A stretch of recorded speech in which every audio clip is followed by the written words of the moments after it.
안녕하세요. 시댁 식구 챙기느라 제 가족은 나몰라라 했던 남편 놈을 반품하고 눈에 넣어도 아프지 않은 예쁜 딸과 행복한 삶을 살고 있는 여자입니다. 자식까지 있는 상황에서 이혼을 결심하는 데까진 꽤나 긴 시간이 필요했는데요. 오랜 시간 긴 고민 끝에 결정한 이혼은 인생에서 가장 잘한 결정인 것 같아요. 물론 긴 시간 고민한 만큼 겁도 많이 나고 힘들기도 많이 힘들었지만요. 결혼 생활을 돌이켜보면 참 힘든 시간들이었거든요. 양가 집안은 저희를 도와줄 여유 따윈 없었고 그야말로 사랑 하나 가지고 한 결혼이었어요. 그나마 믿을 거라곤 젊음과 남편의 직장뿐이었는데 딸이 3살이 되던 해 남편의 회사가 어려워지며 남편은 결국 권고사직까지 당하게 되었죠. 참 막막했어요. 점점 돈 들어갈 곳은 많아지는데 제 취업은 여의찮았고 까마득한 앞날만이 기다리고 있는 기분이었거든요. 여보, 우리 장사해보는 건 어때? 장사? 갑자기 장사는 무슨? 애도 아직 어린데 장사를 같이 어떻게 해? 그냥 내가 빨리 회사 알아볼게. 요즘 취업이 하늘의 별 따기래. 그러지 말고 우리 조그마한 방 하나 딸린 상가 구해서 거기서 지내면서 식당이라도 하자. 내가 다른 건 몰라도 음식 하나는 잘하잖아. 이중으로 월세 나갈 일도 없고 애도 같이 보면서 할 수 있으니까. 지금보단 더 좋을 것 같은데 어떻게 생각해? 그런가? 듣고 보니 그것도 괜찮은 것 같네. 나 퇴직금 받은 것도 있고 이 집 보증금 빼고 대출 조금만 받으면 어떻게 가게는 얻을 수 있을 것 같긴 하다. 그런데 진짜 힘들 거야. 당신 괜찮겠어? 괜찮고 안 괜찮고가 어디 있어. 젊을 때 고생은 사서도 한다는데. 우리 힘들어도 열심히 살아보자. 우리 딸 먹고 싶은 거 하고 싶은 거 돈 걱정하지 말고 다 해줄 수 있게. 그렇게 식당을 차렸고 생각보다 더 힘든 날들의 연속이었어요. 기껏 마련한 재료를 다 버리는 날도 수두룩했고 진상 손님이 오는 날이면 때려치고 싶은 생각도 굴뚝 같았죠. 그런 날들이 쌓이고 쌓여 경험이 되고 점차 단골 손님이 생겨난다 싶더니 입소문이 나더라고요. 그렇게 6년, 앞만 보고 달려왔더니 어느새 대박난 식당이 되었네요. 고생스러운 세월을 보낸 보상을 받듯 더는 먹고 사는 건 문제가 되지 않았죠. 딸이 하고 싶다는 건 걱정 없이 해줄 수 있는 형편이 된 거예요. 그런데 형편이 나아지니 다른 곳에서 문제가 생기더라고요. 그건 바로 시댁과 남편이었어요. 정말 힘들어서 돈 10만 원이 아쉬웠던 시절엔 저희에게 1,000원짜리 한 장 줄 수 없다며 딱 자르던 시댁이었는데 어느 순간부터 돈을 야금야금 빼가고 있더라고요. 남편을 통해 말입니다. 여보, 당신 집에 무슨 용돈을 이렇게나 많이 드리는 거야. 이건 너무 과하잖아. 과하기는 나 장남이야. 이때까진 형편이 안 돼서 못 드렸지만 이제 우리도 먹고 살만 하잖아. 그런 걸로 치면 나도 장녀야. 그런데 난 이 정도로 많이 드리진 않는다고. 이때껏 못한 건 죄송하지만 용돈은 형편껏 해드려야 할 거 아니야. 우리가 이 돈 없으면 굶어 죽는 것도 아닌데 좀 적당해라. 남들 다 부모 호강시켜줄 때 나 몰라라 했던 게 한이 돼서 그래. 그러니까 당신이 조금만 이해해줘. 남편의 심정이 이해되지 않는 건 아니었어요. 장남이기도 했고 여유가 생겨 가족을 돕고 싶은 마음을 이해 못하는 것도 아니었고요. 그런데 시댁에 주는 용돈 금액이 점점 더 커지고 남편의 남동생, 즉 시동생이 장가를 갈 때 집을 사주는 모습을 보곤 이건 아니란 생각이 들더라고요. 언제까지 장사가 잘 되리라는 보장도 없는데 미래는 생각지도 않고 버는 족족 써버리니까요. 미래가 불안한 것도 있었지만 일할 맛도 나지 않더라고요. 시댁 식구 배를 불려주려고 일하는 건가 싶은 생각이 들었죠. 여보, 이번에 서방님 집 해준 거 우리도 무리였던 건 당신도 잘 알고 있지? 무리는 무슨. 그까짓 돈 또 벌면 되잖아. 그까짓 돈? 우리가 벌고 싶다고 하면 언제까지나 잘 벌 수 있대? 도대체 뭘 믿고 돈을 그렇게 쓰는 거야? 우리 딸 아직 어려. 대학도 가야 하고 시집도 보내야 하는데 이렇게 버는 대로 다 줘버리면 어쩌자는 거야? 아, 진짜 말 맞네. 그러면 하나뿐인 동생이 장가를 간다는데 우리처럼 월세살이 시켜? 우리도 이만큼 고생했으니 너도 그 정도 고생은 해라. 이러란 말이야? 아, 말을 말자 말을 마라. 여기까지만 해. 더는 도움 주지 말란 말이야. 지금까지 한 것만 해도 장남으로서 차고 넘치게 했다고. 나 진짜 앞으론 가만 안 있을 거야. 정말 진짜 진심이야. 알겠어? 그래, 알겠어. 아, 알겠다고. 잔소리 좀 그만해. 이젠 결혼할 동생도 더 없다고. 남편은 짜증 가득한 약속을 했고 한동안은 조용했어요. 그러는 와중에 제 여동생이 결혼을 하게 되었고 결혼 선물로 좋은 침대를 사주고 싶더라고요. 어릴 때부터 동생이 좋은 침대를 가지고 싶다고 했었거든요. 그래서 침대를 알아보기 시작했는데 남편이 어떻게 알았는지 화를 내더라고요. 당신, 처제 결혼 선물로 침대 사주려고 그래? 왜? 왜? 몰라서 물어? 침대가 얼마나 비싼데 그런 걸 결혼 선물로 한다는 거야? 당신 정신이 있어 없어? 기가 막히더라고요. 본인은 지 동생 결혼 선물로 집 사는 데 쓰라며 거금을 보태준 건 기억에서 아예 지워버린 듯 했죠. 그러고선 뻔뻔스럽게도 고작 침대로 화를 내더군요. 거기에다 그간 남편이 시댁에 쓴 돈이 얼만데 왜 저딴 핀잔을 들어야 하는지도 이해가 되지 않았고요. 당신은 당신 집에 간이고 쓸개도 다 빼주고 다니면서 난 내 동생 결혼 선물로 침대 하나 못 해줘? 아니, 아무리 그래도 침대는 아니지. 그냥 이불이나 좋은 거 사줘. 그러면 되지. 당신이 그렇게 좋은 거 막 해주면 처제도 부담스러워한다고. 말 같지도 않은 소리를 잘도 해대더라고요. 그래서 어떻게 했냐고요? 뭘 어떻게 했겠어요. 대꾸할 가치도 없는 말은 사뿐히 무시하고 가격대가 있는 침대를 선물했죠. 동생이 참 기뻐하더라고요. 그간 식당 일이 바쁠 때마다 와서 동생은 돈 한 푼 받지 않고 돕기도 했고 언니로서 뭐 하나 제대로 해준 것이 없어 마음이 불편했거든요. 동생이 그다지도 기뻐하는 모습을 보니 뿌듯한 기분이었어요. 동생에게 침대를 선물한 사실은 당연히 남편의 귀에도 들어갔고 또 당연하다시피 시댁에서도 알게 됐더라고요. 너 그게 사실이니? 네 동생 결혼하는데 비싼 침대 선물했다는 거. 네, 사실인데 무슨 문제라도 있나요? 무슨 문제? 그걸 몰라서 물어? 침대 비싼 거는 한두 푼도 아닐 텐데 그렇게 굳이 왜 침대를 선물해? 그냥 좋은 이불 세트면 되지. 그렇게 헤프게 낭비하면 돈을 어떻게 모으니? 동생에게 침대를 사준 것으로 둘이 얼마나 긴 토론을 해댔는지 남편의 말과 토시 하나 틀리지 않고 읊어대는 시모의 말을 듣는데 이대로는 안 되겠다 싶더라고요. 이때껏 돈은 돈대로 쓰면서도 생색 한 번 내지 않았더니 그래서 이토록 당당한가 하는 생각이 들기도 했고요. 어머님, 저 이번에 동생한테 돈 쓴 거 처음이에요. 아범은 서방님 결혼할 때 집 사는데 보태라며 큰 돈 턱턱 내놨잖아요. 그것뿐인가요? 시댁에 돈 필요할 때마다 아범한테 받아간 거 다 알고 있어요. 재작년에 이사도 아범이 시켜줬고요.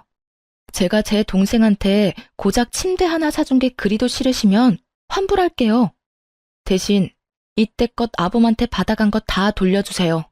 그러면 저도 침대 환불하고 동생한테는 이불로 다시 사줄 테니까요.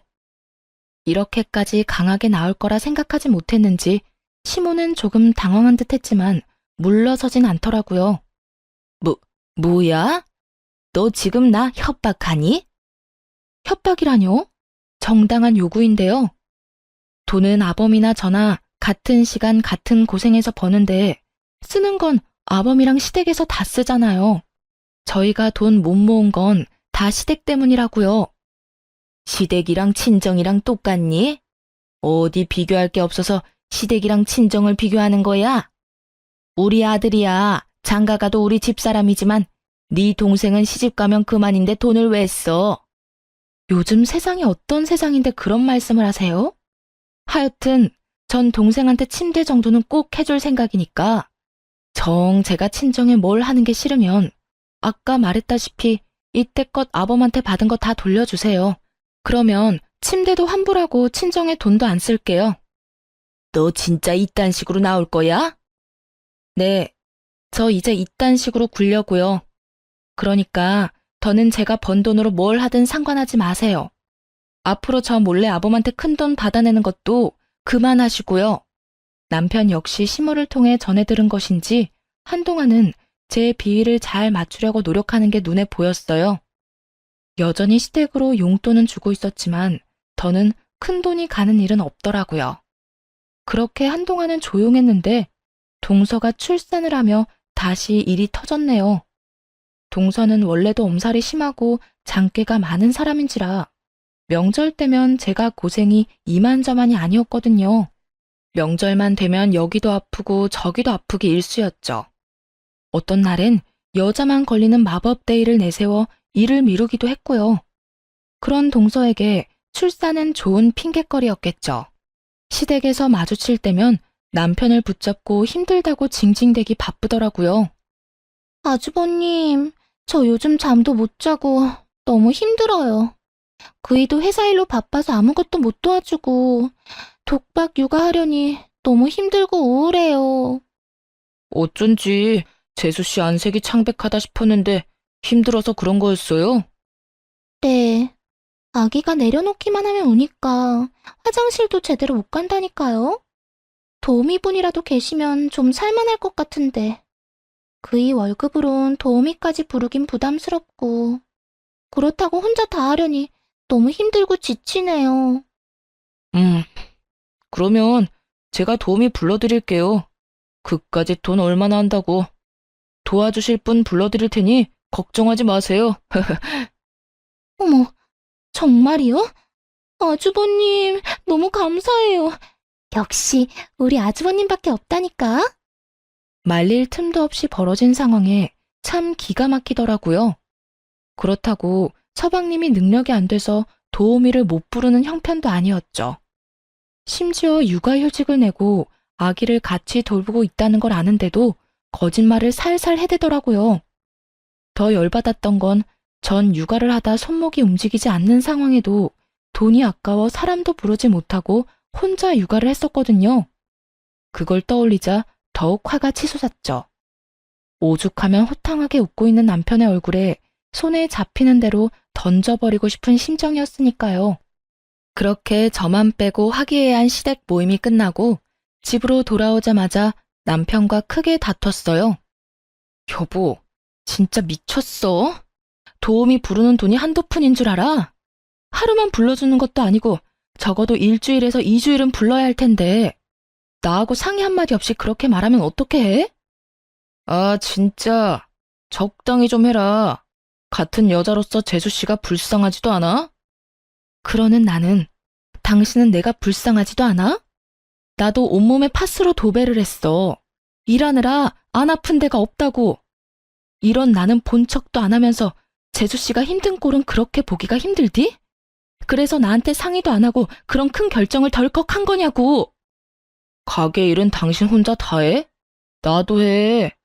가게에서 나온 수익금 중엔 내 몫도 있다고. 내 돈으로 내가 가족을 위해서 좀 쓰겠다는데 이렇게까지 사람을 몰아세워야 속이 편해? 이렇게까지 몰아세우게 만든 사람이 누군데? 어떻게 당신은 당신 집 일이라면 앞뒤 없이 지갑이 바로 열려? 그리고 뭐? 당신 돈? 정확히 해야지. 그건 당신 돈이 아니라 우리 돈이야, 우리 돈. 아, 진짜? 그러면 이러지 말고 우리 수익 분배를 확실하게 하자. 정확히 반반 나눠서 어디에 얼마를 쓰든지 간에 서로 간섭하지 말자고. 좋아, 그렇게 해. 나도 버는 사람 따로 쓰는 사람 따로 있는 이 생활 불만 많았다고. 당신 집에 온 재산 다 털리고 후회나 하지 마. 지금이야 돈 있으니까 당신한테 최고라고 해주고 당신 치켜 세워주지. 당신한테 돈 떨어지는 순간 다 끝이야. 당신 식구들이 당신 도와주기나 할 것 같아? 우리 가족이 돈만 밝히는 당신 같은 줄 알아? 그리고 내가 왜 돈이 떨어져? 지금처럼 장사만 열심히 하면 돈 떨어질 일이 뭐가 있다고. 군말하지 말고 이제부터 딱 절반으로 나눠. 알겠어? 정말 목 끝까지 차오르던 말이었는데 남편이 먼저 해주는 것도 모자라 저리도 강하게 요구하니 고맙기까지 하더라고요. 다음 날부터 돈 관리를 따로 하기 시작했고 살림에 드는 돈도 정확히 반반씩 내서 생활비로 쓰기로 했죠. 이미 시댁에는 이런 일이 다 소문이 났는지 미운 털이 단단히 박힌 상태라 온갖 트집을 잡으며 저를 귀찮게 했지만 괜찮았어요. 돈으로 엮이지 않으니 확실히 스트레스가 줄었거든요. 트집 잡는 거야 반박하거나 말로 돌려주면 되니 그렇게까지 힘들지 않았고요. 하나마나한 공격인 거죠. 그렇게 각자 생활하며 나름 평온한 나날을 보냈어요. 눈에 넣어도 아프지 않은 딸이 무럭무럭 자라는 게 인생의 낙이었죠. 그런데 어느 날 밤 딸이 이상하더라고요. 왜인지 기운이 없어 보인다 싶더니 금세 온몸에 열이 오르기 시작했어요. 해열제를 먹여봤지만 열이 떨어지는 건 잠시뿐이었고 더는 지체하면 안 될 것 같은 상황이었어요. 긴박한 순간이 되자 그래도 아이의 아빠인 남편밖에 생각나는 사람이 없더군요. 그래서 늦은 시간까지 들어오지 않고 있던 남편에게 전화를 걸었어요. 왜? 여보, 어떻게 해? 애가 열이 펄펄 끓어. 약을 먹여. 집에 약 있잖아. 먹였는데도 열이 안 떨어져. 어딘데? 병원에 가게 빨리 좀 와. 나 지금 못 가. 승철이랑 재수씨랑 오랜만에 데이트 좀 하라고 방금 내보냈단 말이야. 내가 지금 가면 애는 누가 봐? 다른 사람도 아닌 딸이 아프다는데 조카를 봐야 하니 못 온다고 태연하게 말하는 남편의 말을 듣는데 기가 막혀 말이 안 나오더라고요. 그렇게 말문이 막혀 아무 말도 하지 않고 있는데 그 뒤로 이어진 남편의 말은 더욱더 가관이었습니다. 그리고 애가 아프면 119를 불러야지 왜 나한테 전화를 해? 심각한 거면 119 불러서 병원에 가고 좀 참을 만하다고 생각되면 택시 불러서 응급실을 가. 그러면 되잖아. 하여튼 난 바쁘니까 알아서 좀 해. 지금 그걸 말이라고 해? 애가 아파서 애 아빠한테 전화한 게 잘못이야? 아니, 당신 애가 아프다는데 이것보다 더 중요한 일이 세상에 어디 있어? 당신 진짜 애 아빠가 맞긴 해? 내가 틀린 말 했어? 애가 아프면 병원에 가야지. 애 아빠가 간다고 애가 괜찮아져? 별것도 아닌 걸로 사람 귀찮게 좀 하지 마. 별것도 아닌 거? 당신 진짜 그렇게 생각하는 거야? 됐어. 또 시댁 일에 눈 뒤집혀서 정작 지 가족은 눈에도 안 보이는 거겠지. 또 무슨 말을 그렇게 해. 당신도 잘 알 거 아니야. 육아한다고 두 사람 제대로 된 데이트도 못하는 거. 오랜만에 데이트 좀 하라고 내보냈는데 이제 와서 내 아프다고 들어오라는 말을 어떻게 해? 하여튼 난 바쁘니까 알아서 해. 딸이 아프다는데 동생네가 데이트를 해야 하니 조카를 봐줘야 해서 정작 지 애한테는 못 온다는 남편. 너무 황당한 말을 들으니 순간적으로 머리가 멍해지더라고요. 이놈이 정말 미쳤나 싶어서 말이죠. 결국 전 119를 불러 딸을 데리고 병원으로 갔어요. 다행히 고열은 잡혔지만 화는 서서히 끓어오르기 시작하더군요. 이딴 인간도 남편이라고 계속 믿고 사는 것이 맞는가 하는 생각이 들기도 했고 시간이 지나도 남편이 변할 거란 생각은 들지 않았어요. 이혼한다면 아빠 없이 자랄 딸이 마음에 걸리긴 했지만 이런 아빠라면 굳이 필요하지도 않을 듯 했고요. 무엇보다 딸에게 도움은커녕 상처만 될 것 같기도 했죠. 그렇게 이혼 쪽으로 마음이 기울어진 상태에서 집으로 돌아갔고 집에는 조카를 보느라 많이 지친 남편이 침대에 누워있더라고요. 그 꼴을 보기 싫어 눈을 감고 싶었는데 다음 순간 나온 남편의 말은 정말 온 정이 떨어졌네요. 왔어? 뭐래? 괜찮다지? 적당히 웃음이 섞인 질문. 정이 떨어지는 것은 물론이고 겨우 가라앉힌 화가 다시 확 오르더라고요. 지금 웃음이 나와? 당신이 그러고도 아빠야? 애 걱정은 전혀 안 해? 걱정하면 뭐가 달라져? 그리고 괜찮으니까 집에도 온 거 아니야. 피곤하면 잠을 자. 괜히 나한테 짜증내지 말고 말이야. 내가 지금 피곤해서 당신한테 짜증내는 줄 알아? 당신이 하는 행동이 화가 나서 이러는 거야. 애가 아프다는데 한다는 말이 119를 부르라고? 누군 119 부를 줄 몰라서 당신한테 연락한 줄 아냐고. 그래도 당신이 우리 딸 아빠니까 연락한 거였지. 나도 무섭고 걱정되니까 그런 순간에 당신하고 함께 있고 싶어서 그래서 연락한 거였다고. 그만 좀 해라. 애만 멀쩡하면 된 거지. 별것도 아닌 걸로 성질 좀 내지 마. 우리 딸한텐 당신이 있었고 그때 조카한테 나뿐이었으니까 어쩔 수 없는 상황이었잖아. 가족끼리 서로 돕고 살면 좋은 거지. 언제까지 그렇게 따지고 둘 거야? 입에 발린 말이라도 미안하다.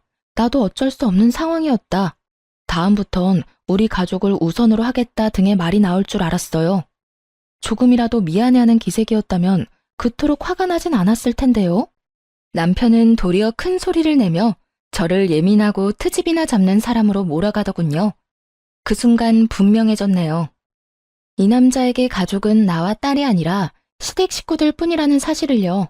그런 생각이 들고 나자 이혼해야겠다는 확신이 더 분명해졌고 결단을 내렸죠. 일단 저와 딸의 공간에서 남편 놈을 내쫓기로 했어요. 당신은 당신 가족만 챙기니까 문제라는 거야. 결혼하고 당신이 최우선으로 챙겨야 할 가족은 나랑 우리 딸이라고.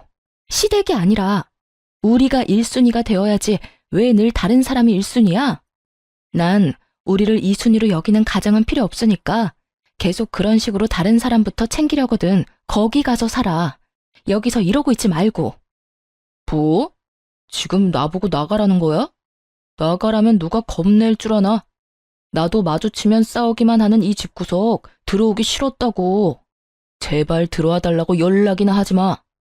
걱정하지 마. 하늘이 두 쪽이 나도 당신 같은 인간한테 연락하는 일은 없을 테니까. 화를 내더니 그 길로 남편은 집을 나가버렸고 바로 이혼 준비를 하기 시작했죠. 이혼을 준비하며 알아보니 생각보다도 더 많은 돈이 시댁으로 흘러들어갔더라고요. 결혼한 지 2년밖에 되지 않은 동서에게 들어간 돈도 꽤 많았고요. 당연하다면 당연하게도 차용증 한 장 없이 말입니다. 돈 관리를 따로 하기 시작한 시점부턴 거의 돈을 물 쓰듯 썼더군요. 힘들었던 시절은 생각지도 않고 피땀 흘려 번 돈으로 시댁 식구들만 챙기는 남편의 행동은 이혼 사유로 충분했죠. 물론 이혼을 결심하며 딸이 걱정스러운 건 있었어요. 그런데 딸아이 역시 남편에게 실망을 많이 했더라고요. 엄마, 그냥 아빠랑 이혼해. 아빠한텐 우리가 항상 2등이잖아. 난 이제 그런 아빠 필요 없어. 어? 우리 딸 아빠한테 화 많이 났구나? 화가 난 게 아니라 아무 감정도 없는 거야. 아빠랑 뭘 해본 기억도 없고 웃으면서 이야기 나눈 기억도 거의 없어. 그런 아빠한테 무슨 화가 나겠어? 그러니까 엄마도 내 걱정하지 말고 이혼하고 싶으면 그냥 이혼해도 된다고 말해주고 싶었어. 우리 반에도 이혼한 애들 꽤 있으니까 이상한 걱정하지 말고. 혹시나 이혼이라는 선택이 딸에겐 상처만 되는 이기적인 선택이진 않을까 고민했었는데 딸에게서 이런 말을 들으니 옳은 선택이었다 싶었어요. 어린 딸에게 이런 말까지 나오게 한 남편에게 정말 분노하기도 했고요. 이혼은 순탄하지 않았어요. 남편이 이혼을 거부한 것은 아니었지만 위자료를 주지 않으려 갖은 애를 썼거든요. 시댁엔 큰돈을 아무렇지 않게 턱턱 내놓더니 저에겐 한 푼이라도 아껴보려 하는 모습을 보며 이혼을 결심하길 잘했다는 생각을 다시금 했네요. 양육권은 두말할 것 없이 제가 가져오게 되었고 위자료 역시 생각보다 더 큰 금액을 받게 되었어요. 집은 제 명의였고 가게는 남편 명의였기에 이혼을 하자마자 용달차를 불러 남편의 짐을 동선의 집으로 보내버렸어요. 짐을 받은 동선은 전화를 해서는 개거품을 물기 시작하더라고요. 형님 진짜 미쳤어요? 이 짐을 왜 저한테다 보내세요? 왜? 내 전남편이 매일같이 그 집에 가 있길래 거기가 내 전남편 집인 줄 알았는데?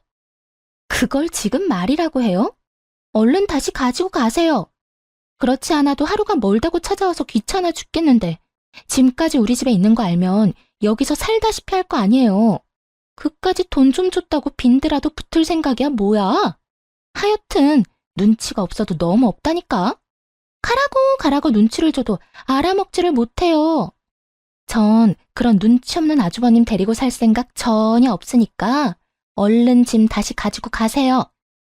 난 이미 동서한테 다 보냈고 내 손은 다 떠나갔으니까 정 싫으면 동서가 어머님 댁으로 보내든 다 태워버려버리든 알아서 해. 나한테 이런 연락하지 말고. 이제 우리 엄연히 남남인 거 몰라? 눈치 없는 동선의 아주버님, 이제 나하고 아무 사이도 아니고 동서 가족이니까 알아서 잘 챙겨 살아. 늘 그랬던 것처럼 말이야. 언제는 전 남편이 최고라며 치켜세우기 바쁘더니 빼먹을 것이 없어지자 동서는 전 남편을 짐짝 취급을 해대더라고요.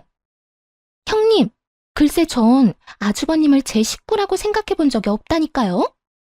식구도 아닌데 무슨 돈은 그렇게나 많이 받았대? 차용증 한 장 없이 말이야. 그거야. 난 그저 힘들다고 했을 뿐인데 아주버님이 나서서 돈을 준 것뿐이라고요. 주는 돈을 안 받는 사람이 어디 있어요? 그리고 다 갚을 거예요. 가족끼리 차용증은 무슨? 데리고 살라고 할 땐 식구가 아니라고 하더니 돈 이야기엔 가족? 동서는 참 말이 앞뒤가 안 맞네. 자기 마음대로 이랬다 저랬다 편하게도 산다. 하여튼 형님한테 빌린 돈 아니니까 신경 쓰지 마세요. 짐은 빨리 다시 가지고 가시고요. 동서는 화를 내며 온갖 험한 말과 함께 전 남편에 대한 욕을 쏟아냈고 그 모든 내용을 녹음해 전 남편에게 보내버렸어요. 돈은 돈대로 쓰고 무슨 일이 있다면 만사를 제쳐놓고 도와줬던 인간들이 전 남편을 어떻게 생각하고 있는지 알려주기 위함이었죠. 보낸 녹음 파일을 다 들은 남편은 전화를 해 화를 내기 시작하더군요. 당신 이게 뭐야? 이딴 거 보내면 내가 후회라도 할 줄 알아? 당신 같은 인간은 후회라는 감정도 사치라는 거 나도 잘 알아. 난 그저 당신이 지금 어떤 처지인지 똑바로 알고나 있으라고 보낸 거야. 당신이 그렇게 믿어 의심치 않던 당신 재수씨도 당신이라면 지긋지긋하다고 하니 당신 엄마 집에나 가야겠네. 하여튼 오갈 데 없다고 우리 집엔 오지 말고. 이젠 우리 집에 당신 짐도 없으니까 말이야. 내가 말했지. 오라고 해도 안 간다고. 이혼까지 한 마당에 내가 미쳤다고 그 집에 가냐? 당신 잊었나 본데 가게는 내 거야. 가게가 있는데 그깟 집 언제든 벌어서 사면 된다고. 그때 가서 후회나 하지 마. 당신이야말로 이 가게 아니면 어디 가서 돈이나 벌어 먹고 살 수 있을 거나 같아? 나니까 당신 데리고 살아준 거야. 이거 왜 이래? 어디 두고 보자.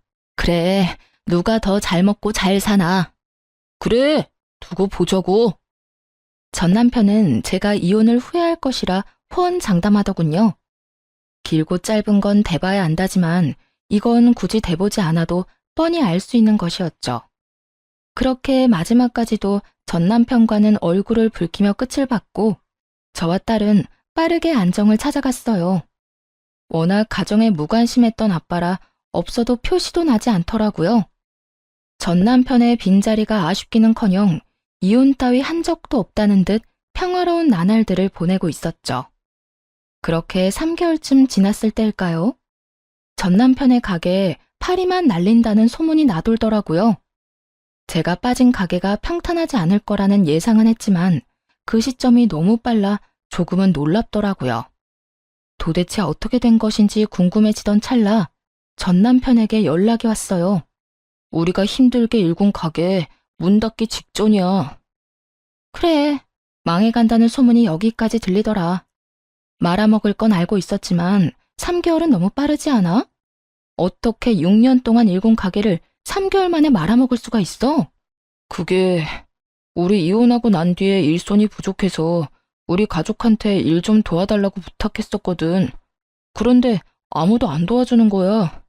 엄마는 온몸이 아프다고 그러더니 쇼핑이나 다니고 동생이랑 재수씨는 아기 핑계대고 여행 다니더라. 돈 받아갈 땐 간이고 쓸개고 다 빼줄 것처럼 굴더니 정작 내가 필요할 땐 아무도 안 도와주는 거 있지? 내 연락도 차단해버리고 말이야. 결국엔 직원을 구했는데 그 직원이 식자재 관리를 잘못하는 바람에 손님들 장염 걸리고 식품위생청 신고 들어오고 난리도 아니었어. 들어보니 망해가는 식당의 지름길을 밟고 있더라고요. 잘못된 식자재 관리에 단골 손님들의 장염, 칭찬이 가득했던 가게 리뷰엔 각종 악플만 가득하다고 하더라고요. 음식 맛이 변했다는 것부터 해서 더럽다, 직원들이 불친절하다, 다신 가지 않겠다 등 영업 정지는 물론이고요. 하소연하며 울먹이는 전 남편의 말을 듣고 있는데 더 말을 섞고 싶지도 않았네요. 식자재 관리는 직접 해라. 사장이 친절해야 직원도 친절하다. 쓰레기통에서는 개도 밥 먹기가 싫다 등등 입이 마르고 닳도록 말했었는데 단 하나도 새겨듣지 않아 일어난 일들이더군요. 거기에다 전 시댁 인간들까지 한몫했고 말이죠. 왜 아무 말도 없어? 나랑 이제 말도 하기 싫어? 당신 같으면 당신이랑 말 섞고 싶겠어? 그러게, 내가 뭐라고 그랬어? 당신한테 식구는 우리라고 했었지? 돈은 돈대로 뜯기고 가게는 가게대로 말아먹고 다 망해가는 거 자랑질이라도 하려고 연락했니? 왜 연락한 거야? 아니, 넌 그냥 일이 이렇게 되고 나니까 당신 생각나서 연락했어. 당신 말이 다 옳았다 싶기도 해서 말이야. 미안해. 그땐 내가 어리석었어. 이제 와서 사과하면 내가 받아줄 거라 생각해? 정신 차려. 이혼 도장 잉크 마른 지 오래고 난 당신 사과 같은 거 이제 필요 없어. 정 나한테 숙제하고 싶으면 다신 연락을 하지 마. 난 그거면 충분하니까. 그렇게 다신 연락도 하지 말라는 말과 함께 전화를 끊어버렸어요. 그 후 결국 가게 문을 닫았다는 소식이 들려오더라고요. 전 시댁 인간들에게 돈을 다 뜯겨버린 전 남편은 직원들 줄 월급도 없어 권리금도 없이 가게를 내놓았다는 이야기도 들을 수 있었고요. 관리만 잘해서 넘겼으면 권리금이 꽤 됐을 텐데 말이에요. 제 젊은 시절을 갈아 넣은 걸 생각하면 서글프긴 했지만 다 자업자득이다 싶으며 속이 다 시원하더군요. 그렇게 다신 소식을 들을 일도 만날 일도 없을 거라 생각했는데 전 남편이 글쎄 딸을 찾아왔더라고요. 전 시댁엔 아무리 도움을 구해봐도 연락조차 되지 않고 그렇다고 저를 찾아오자니 얻는 거 없이 욕만 먹을 것 같았나 보죠. 전 남편이 나름대로 잔머리를 쓴 것이었죠. 딸에게 아빠가 학교 앞으로 찾아왔다는 이야기를 듣고 불이 나게 달려갔더니 거짓골을 한 전 남편이 딸아이를 붙잡고 있더라고요. 우리 딸, 아빠 안 보고 싶었어? 어떻게 아빠한테 연락 한 통이 없어? 아빠 조금 서운하더라. 전 남편의 물음에도 딸은 눈도 마주치지 않은 채 아무 말도 하지 않고 있더라고요. 그 모습을 보는데 정말이지 딸만 아니었다면 욕이라도 시원하게 해주고 싶은 심정이었어요. 당신, 여기가 어디라고 와? 당신 왔어? 나야 우리 딸 보고 싶어서 왔지. 내가 못 올 때 온 것도 아니고 뭘 그렇게까지 화를 내. 남들이 보면 오해하겠다. 화를 안 내게 생겼어? 이때까지 연락 한 통 없다가 갑자기 찾아와서 보고 싶었다고 하면 우리가 받아줘야 해? 당신은 예나 지금이나 왜 이렇게 뻔뻔해? 당신 지금 오해하고 있는가 본데 나 그냥 막 찾아온 거 아니야. 나도 참다가 우리 딸이 너무 보고 싶어서 고민하다가 찾아온 거라고. 아빠가 딸 보고 싶은 건 당연한 거 아니야? 그 당연히 보고 싶은 마음이 너무 늦었다고 생각 안 해? 우리 이혼한 지 1년이야. 1년 동안 단 한 번도 보고 싶단 연락도 없었으면서 이제 와서 찾아온 이유가 뭐야? 이유는 무슨, 정말 보고 싶어서 왔다니까. 온 김에 우리 딸이랑 맛있는 것도 먹고 집에서 시간도 같이 보내고 하면 좋잖아. 전 남편은 능청스럽게도 상황을 모면하려 애쓰더라고요. 그런 전 남편의 모습에 기가 막혀 말문이 막혀 있는데 딸이 제 손을 잡더니 전 남편을 향해 이렇게 말하더라고요. 아빠, 이제 나 찾아오지 마. 난 아빠 안 보고 싶어. 딸의 말을 들은 전 남편은 적잖게 당황했는지 눈을 동그랗게 뜨고 딸에게 되묻더라고요.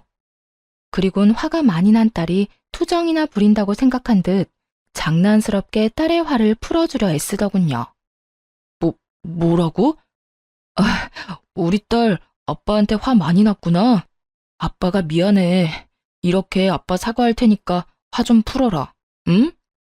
나 아빠한테 화 안 났어. 그냥 아빠가 보고 싶지 않을 뿐이야.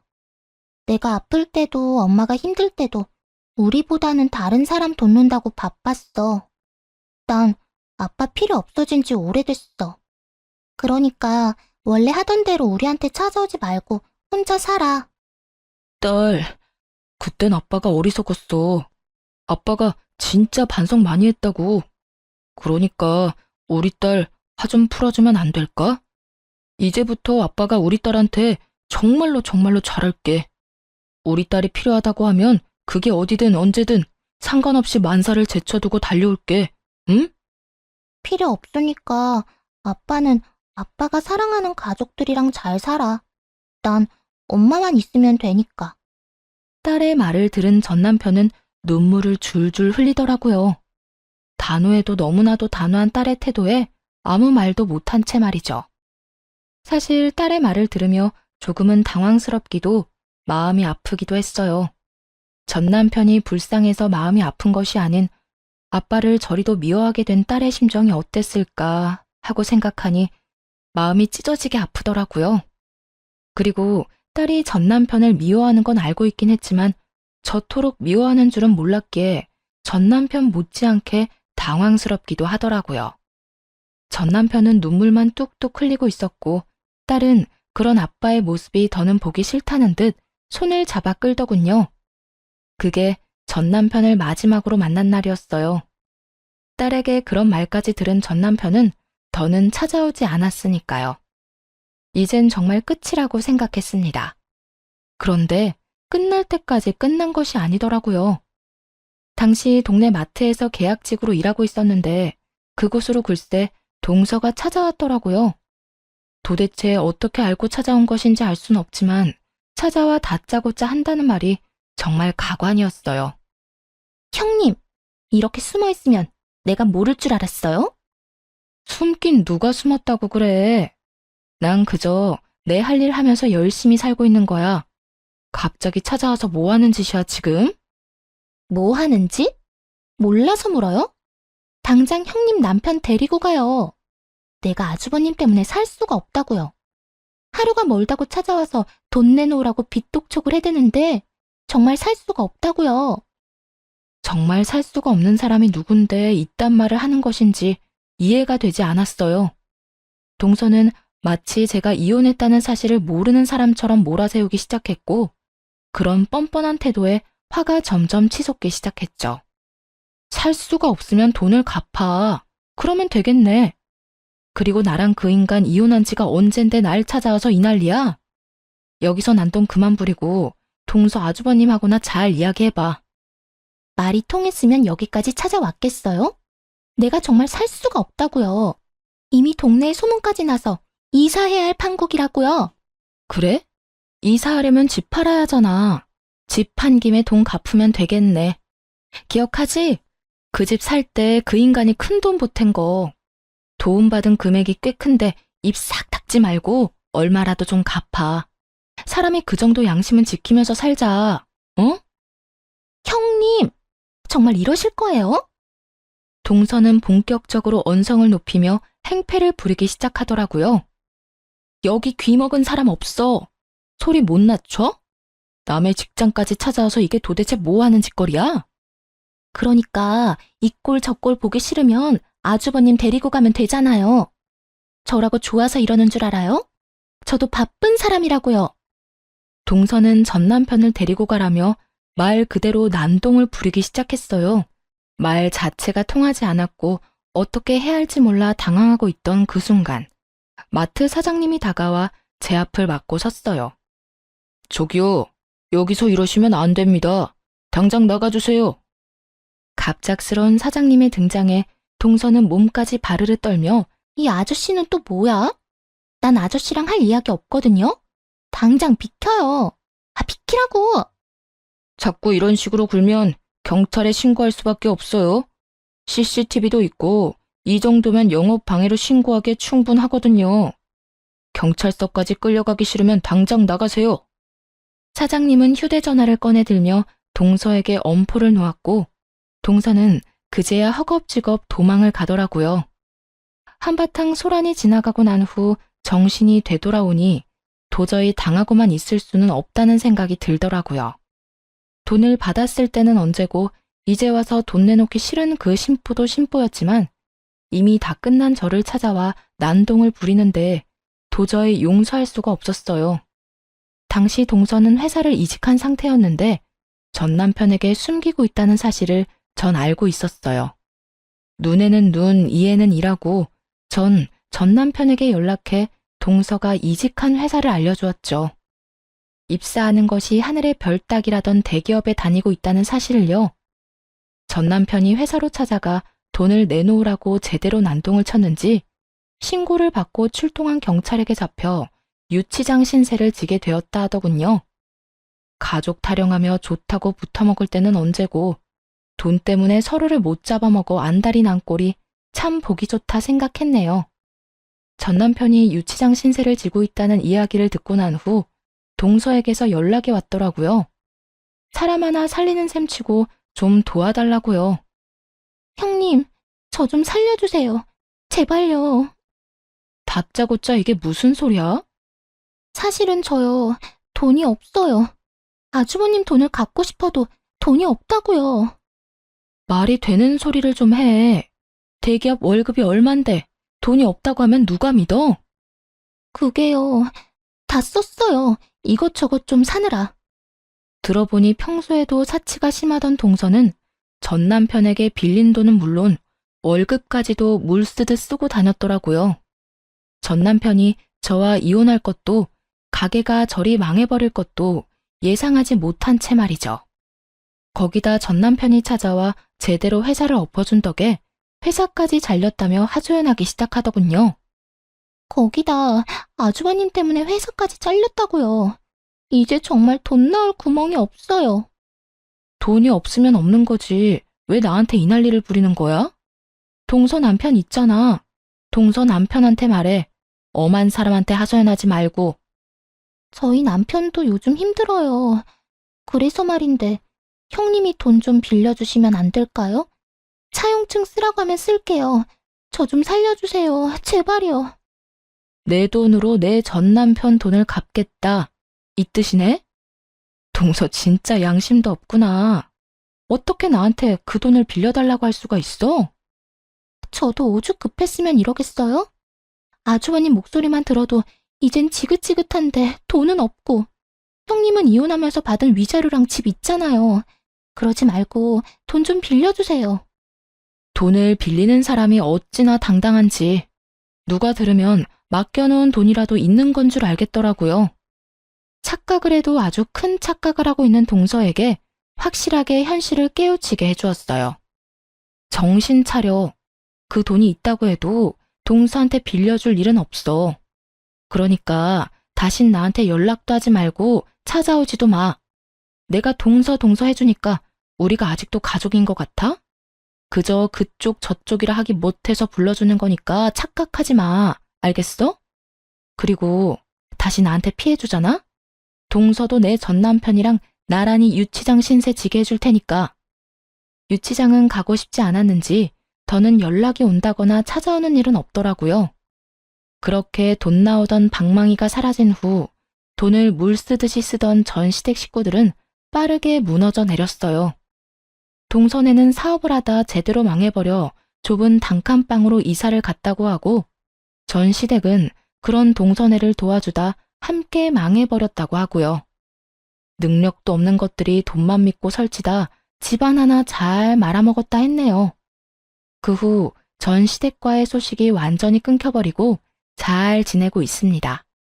여전히 마트에서 일하며 딸과 함께 행복한 나날들을 보내고 있는 중이에요.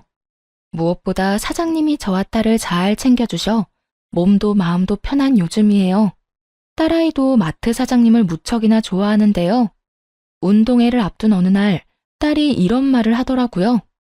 엄마, 마트 사장님, 나 운동회 할 때 엄마랑 같이 오면 안 돼? 엄마 혼자 오는 것보다 사장님도 같이 오면 나도 좋고 엄마도 좋을 것 같아. 사장님이랑? 그건 좀 힘들 수도 있을 것 같은데. 아무래도 사장님이 부담스러울 수도 있을 것 같아. 아니야. 저번에 운동회 이야기하니까 꼭 오고 싶다고 했어. 그러니까 엄마가 한번 물어나 봐봐. 아마 꼭 오고 싶다고 할걸?